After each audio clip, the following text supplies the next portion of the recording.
Anaïs se fait des films. Se fait quoi ? Anaïs se fait des films. Qui se fait des films ? Anaïs se fait des films. Salut tout le monde et bienvenue dans ce nouvel épisode d'Anaïs se fait des films, le podcast qui mérite toutes les récompenses selon mon avis 100% neutre. Qui remportera la course aux Oscars cette année ? Je vais vous spoiler tout de suite, je ne sais pas. Ce que je sais par contre, c'est que la cérémonie du 15 mars approche à grands pas et qu'à l'heure où vous m'écoutez, les jeux sont faits puisque les votes ont été clôturés ce 5 mars. On est dans la dernière ligne droite de la award season. Je suis quasiment sûr que nous avons affaire à un serial killer.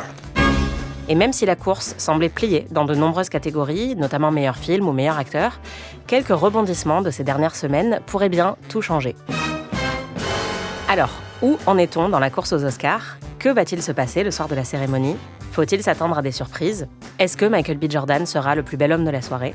On en parle dans cet épisode.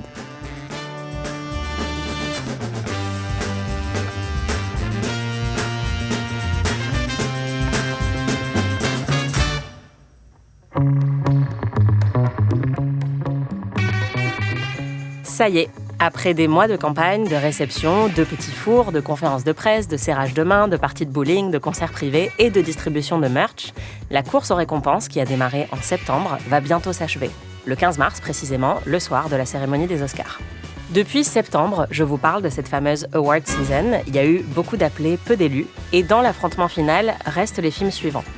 Déjà, il y a des films qui sont sortis à Cannes, qui est un festival qui occupe une place de plus en plus importante dans la course aux Oscars ces dernières années parce que les membres sont plus internationaux. Et donc, il y a des films qui ont obtenu la Palme d'Or ces dernières années qui, ensuite, ont gagné Best Picture. Des films internationaux comme Parasite, et ça, c'était pas forcément le cas auparavant. Cette année, il y en a eu 2, c'est Valeurs sentimentales et L'Agent secret.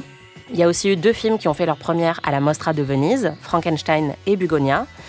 Et puis il y a Marty Supreme qui n'a pas fait de grand festival international, mais qui a d'abord été montré en projection surprise au New York Film Festival, ce qui avait beaucoup de sens puisque c'est un film qui parle aussi de New York. Il y a le film Train Dreams qui a démarré lui à Sundance, Hamnet qui était à Telluride. Et puis il y a aussi des films qui n'ont pas fait de festival, mais qui ont eu un gros retentissement au box-office et qui ont été acclamés pour leur technique et pour leur qualité divertissante. Déjà il y a F1, le gros projet blockbuster de l'été avec Brad Pitt qui conduit des machines qui font vroom vroom. Sinners, un film Warner qui a pris tout le monde de court cet été, personne ne pariait dessus, et puis finalement il a eu un immense succès en salle et auprès de la critique. Et pour rappel, c'est le film le plus nommé de l'histoire aux Oscars. Et un autre gros succès au box-office, une bataille après l'autre, c'est le film de Paul Thomas Anderson qui a eu le plus de succès en salle. Et ça compte à Hollywood, vous le savez, l'argent, c'est important. Show me the money. That's it, brother, but you got to yell that shit. Show me the money. I need to feel you, Jerry. Show me the money. Jerry, you better yell. Show me the money. Quand je suis allée à Los Angeles en novembre, puis en janvier, la course semblait déjà fixée. Tous les gens à qui j'ai parlé estimaient qu'une bataille après l'autre de Paul Thomas Anderson était pressentie pour l'emporter dans la catégorie Best Picture ou meilleur film. Pourquoi ? Parce que c'est un film à la fois divertissant et très contemporain qui parle de la politique migratoire aux États-Unis, qui est une question centrale dans l'esprit des Américains en ce moment. C'est aussi, comme je l'ai dit, le plus gros succès de Paul Thomas Anderson au box-office. Et dans les discours que j'ai entendus cette année, il y a un peu l'idée que s'il l'a pas cette année, il ne l'aura jamais. Côté acteur, ça fait aussi un bon moment que Timothée Chalamet semble galoper sans embûche vers la victoire pour son rôle dans Marty Supreme, ce qui ferait de lui le plus jeune acteur à recevoir l'Oscar de la meilleure performance masculine. Mais, et c'est un gros mais, dans la dernière ligne droite de la campagne, c'est-à-dire après l'annonce des nominations aux Oscars, tout s'accélère. Et c'est même dans les 2 dernières semaines, alors que les membres de l'Académie doivent remplir leur bulletin de vote, que tout va se jouer. À ce moment-là, chaque cérémonie, chaque discours, chaque interview peut devenir une nouvelle arme ou un nouvel obstacle pour un film et aussi nous donner un nouvel indice potentiel sur l'issue de la course.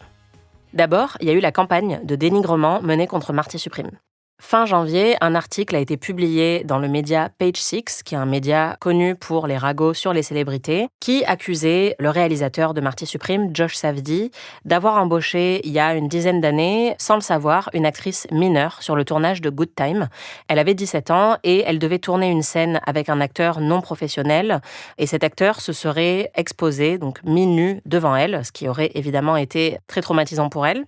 Selon l'article, Josh Safdie a appris, après avoir tourné cette scène la même journée, que cette actrice était mineure, mais Benny Safdie, son frère, avec qui il collaborait à l'époque, ne l'aurait appris que des années plus tard, et c'est le fait d'avoir appris ça qui aurait créé la scission entre les deux frères, puisque Marty Supreme, c'est la première fois que Josh Safdie travaille seul, et de son côté, Benny Safdie, lui, a fait The Smashing Machine cette année, alors qu'avant, il fonctionnait comme un duo de réalisateurs. C'est un incident qui date un peu, qui n'a rien à voir avec Marty Supreme, mais ça peut mettre mal à l'aise plusieurs votants de savoir ça et potentiellement impacter la manière dont ils vont vouloir récompenser ou non Marty Supreme. Et les campagnes de dénigrement, c'est quelque chose qui arrive quasiment tous les ans dans la course aux Oscars, une fois que les films nommés ont été annoncés. L'année dernière, je ne sais pas si vous vous souvenez du nombre de polémiques qui ont surgi dans la dernière phase de la campagne. Il y a évidemment eu les tweets homophobes et racistes de Carla Sofia Gascon, l'actrice du film, qui ont fait perdre à Emilia Pérez toute chance de l'emporter alors que le film était pressenti pendant un petit moment pour être le favori dans la course. Mais il n'y a pas eu que ça, il y a aussi The Brutalist qui a été accusé d'avoir eu recours à l'intelligence artificielle pour créer certains bâtiments du film, qui sont quand même un élément crucial de ce film qui parle d'architecture, et aussi pour doubler certains des passages qui étaient en hongrois. Et je précise qu'on appelle ça des campagnes de dénigrement, ça ne veut pas dire que toutes ces révélations-là sont fausses, non, elles sont vraies, mais le fait qu'elles soient sorties à ce moment-là de la campagne, c'est stratégique. Et souvent, les personnes qui sont derrière ces révélations sont des stratégistes de campagne, donc des attachés de presse, qui travaillent à temps plein sur le fait de mener une campagne pour leurs clients, pour leurs films, leurs acteurs, leurs réalisateurs, et qui vont donc chercher des billes qui pourraient sortir dans les médias pour salir un petit peu le nom de leurs adversaires. Et c'est quelque chose qui a été mis en place il y a plusieurs années par un certain Harvey Weinstein, mais je vous en reparlerai dans le prochain épisode du podcast. Quoi qu'il en soit, tout ça, ça peut compter, et même si Marty Supreme n'a jamais vraiment été considéré comme un favori pour Best Picture, peut-être que cet article pourrait dissuader par contre certains membres de voter pour Timmy en meilleur acteur, juste par association en fait. Mais encore une fois, je vous reparlerai de toutes les stratégies de campagne dans le prochain épisode du podcast. Il y a aussi et surtout 2 cérémonies de remise de prix récentes qui semblent avoir changé la donne ces derniers jours. D'abord, il y a eu les BAFTA, l'équivalent britannique des Oscars ou des Césars. Après les Golden Globes et avant les Oscars, c'est une grande cérémonie qui est vraiment un point d'étape important. Et cette année, il pourrait bien avoir pesé, malgré eux, sur l'issue de la course. John Davidson, un militant qui est atteint du syndrome de Tourette, était invité à la cérémonie puisqu'il a inspiré le biopic I Swear, qui était nommé dans plusieurs catégories ce soir-là. Mais au cours de la soirée, il a souffert de tics verbaux incontrôlables, à tel point qu'il y a une annonce qui a été faite pour expliquer ce qui se passait aux gens dans l'assemblée et aux gens qui regardaient en direct. Sauf que tout ça, c'est vraiment compliqué quand Michael B. Jordan et Delroy Lindo, 2 acteurs de Sinners, sont montés sur scène pour remettre un prix. À ce moment-là, John Davidson a crié le N-word, une injure raciste très violente donc, ce qui a énormément secoué la salle et qui a placé Michael B. Jordan et Delroy Lindo dans une situation extrêmement inconfortable. Finalement, John Davidson a décidé de lui-même de quitter la cérémonie et de la regarder dans une pièce séparée. Et après la soirée, Michael B. Jordan et Delroy Lindo ont expliqué que personne de l'organisation n'était venu les voir après, ne serait-ce que pour leur demander comment ils allaient.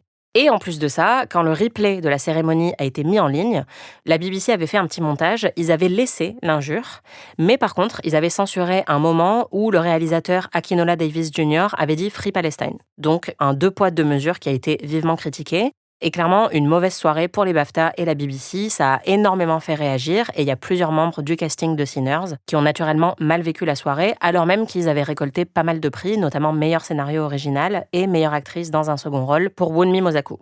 Pourquoi c'est important ? Déjà parce que ça rappelle qu'il y a beaucoup de progrès à faire en matière d'inclusivité. Et d'ailleurs, c'est ce qu'a très justement dit l'actrice de Sinners, Jamie Lawson.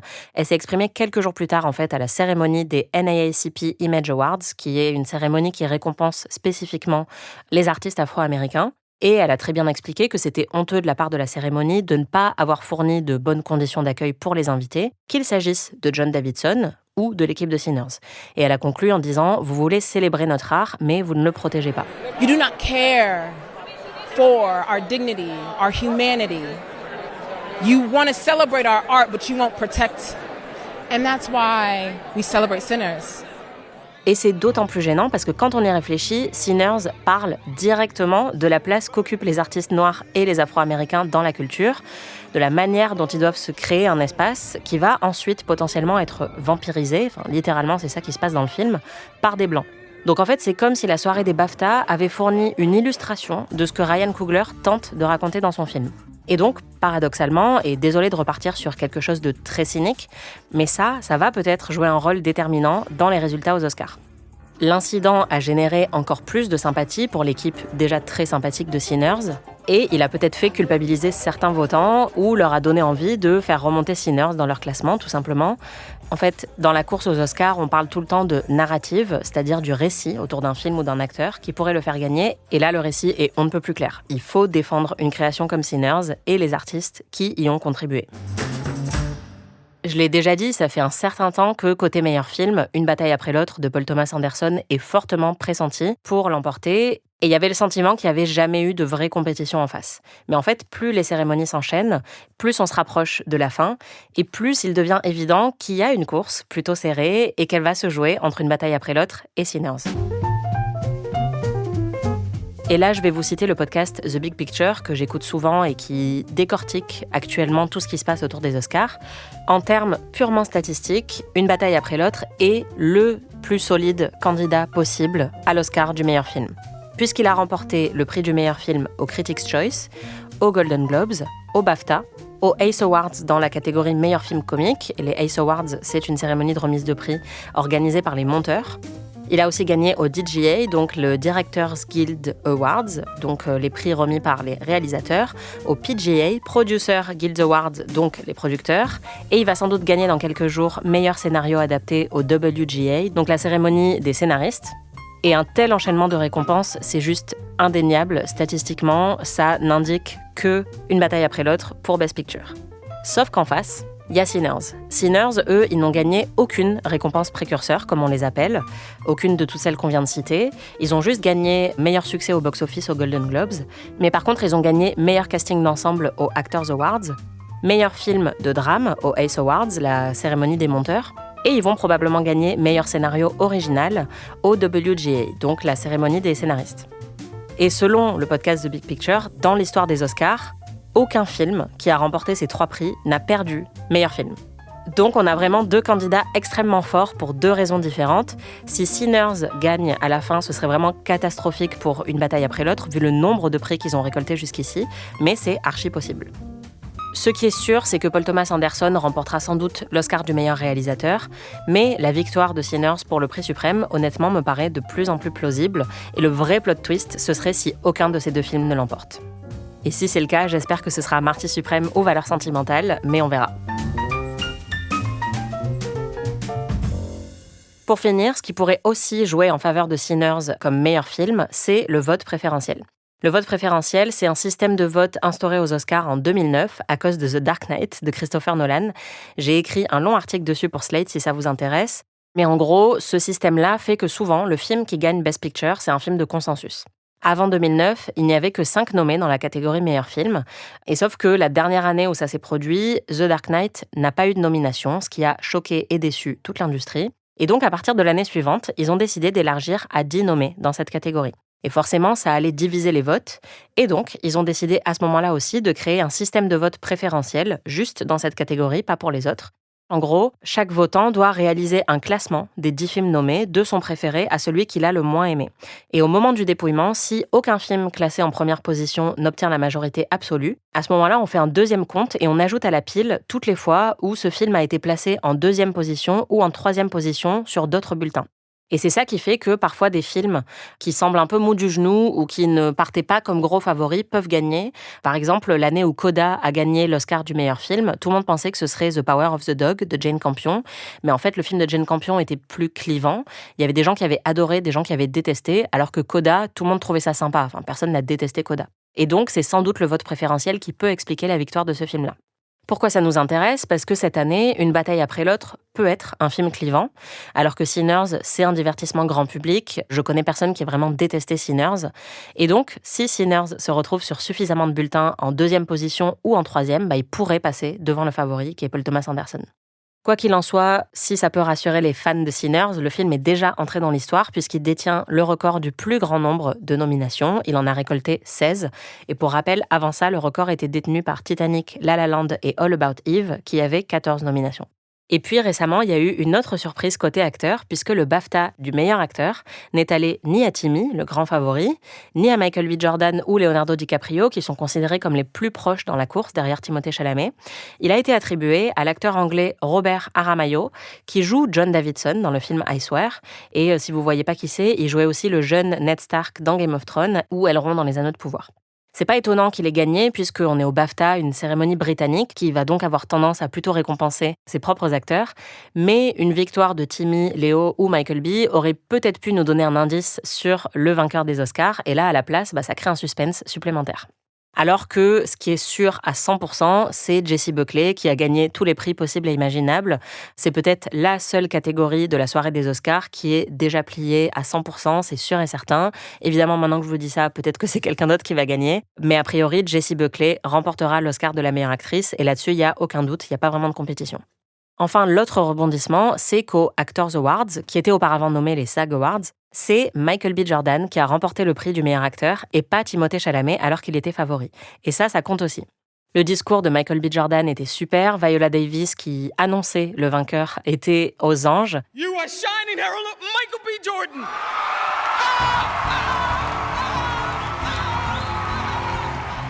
L'enthousiasme dans la salle avait l'air vraiment palpable. Et cette cérémonie-là, elle avait lieu 4 jours avant que les votes aux Oscars ne soient clôturés. Et assister à un moment pareil, ça a peut-être pu faire changer d'avis certains membres qui auraient pu se dire en fait, le soir des Oscars, j'ai envie de voir Michael B. Jordan sur scène plutôt que Timmy. Il y a aussi un autre élément important dont je vous ai déjà parlé, c'est que quand quelqu'un est trop favori, comme Timothée Chalamet à l'heure actuelle, ça peut se retourner contre lui.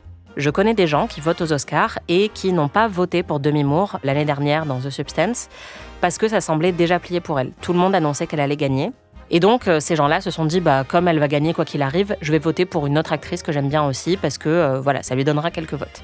Au final, à la surprise générale, c'est Mikey Madison qui a obtenu le plus de votes. Et ces votants que je connais ont vraiment regretté de ne pas avoir voté pour Demi Moore parce que c'était aussi vu à ce moment-là comme sa dernière occasion de remporter un prix puisqu'elle avait été loin des projecteurs pendant longtemps, que ça aurait été un Oscar qui aurait récompensé sa performance mais aussi toute sa carrière. Et donc, quand on s'attend très fortement à ce que quelqu'un gagne, on peut changer son vote à la dernière minute. Je le sais parce que moi, ça m'est arrivé aussi avec les Golden Globes. Et en vrai, depuis que j'ai eu ces conversations avec ces votants aux Oscars, je ne fais plus cette erreur parce que c'est un peu perçu maintenant comme une fable de ce qu'il ne faut pas faire dans les votes aux Oscars. Mais bref, à mon avis, Timothée Chalamet, qui apparaissait comme le vainqueur inévitable depuis des mois, doit être un peu en train de s'inquiéter. Avant de vous quitter, si vous voulez suivre la cérémonie des Oscars le 15 mars, je serai en direct sur Twitch pour la regarder et la commenter avec vous. Donc on va se coucher un peu tard, mais je pense que ça va être très très fun. Et je serai accompagnée de 2 guests formidables, Jennifer Padjemi et Florian Kess. On se donne donc rendez-vous sur Twitch à partir de 23h le dimanche 15 mars. Je pense qu'on va beaucoup s'amuser et puis on verra si mes prédictions étaient les bonnes. C'est la fin de cet épisode, merci beaucoup de l'avoir écouté. On se retrouve la semaine prochaine pour un épisode sur les stratégies de campagne aux Oscars, dans lequel vous pourrez entendre une interview avec Hugo Bienvenu, qui est le réalisateur d'Arco et qui est nommé à l'Oscar du meilleur film d'animation, qui a remporté le César récemment. Vous verrez, il est super intéressant. En attendant, passez un bon week-end et à la semaine prochaine.